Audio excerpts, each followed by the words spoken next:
who brings up the point that this proxy might be outdated. I guess, what does it take to have a culture that enables that in the meeting? Because that's a very uncomfortable thing to bring up in a meeting. We all showed up here. It's a Friday. This is such, you have just asked $1 million question. So this is what you're, if I generalize what you're asking, you're talking in general about truth telling. Yeah. And we humans are not really truth-seeking animals. We are social animals. Yeah, we are. And, take you back in time 10,000 years and you're in a small village. If you go along to get along, you can survive. You can procreate. If you're the village truth teller, you might get clubbed to death in the middle of the night. Truths are often, they don't want to be heard because important truths can be uncomfortable. They can be awkward. They can be exhausting. Impolite. Yes. All that kind of stuff. Challenging. Yeah. They can make people defensive, even if that's not the intent.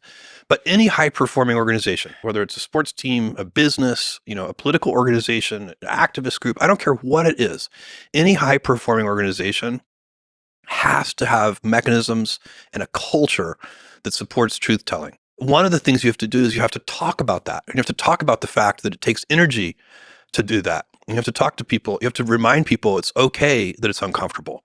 You have to literally tell people it's not what we're designed to do as humans. It's not really, it's kind of a side effect. We can do that, but it's not how we survive. We mostly survive by being social animals and being cordial and cooperative. And that's really important. And so there's science is all about truth telling. It's actually a very formal mechanism for trying to tell the truth. And even in science, you find that it's hard to tell the truth, right? Even, you're supposed to have a hypothesis and test it and find data and reject the hypothesis and so on.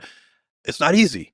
But even in science, there's like the senior scientists and the junior scientists. Correct. And then there's a hierarchy of humans where It's still somehow seniority matters in the Yes. scientific process, which it should And that's not. true inside companies too. Yeah. And so you want to set up your culture so that the most junior person can overrule the most senior person if they have data.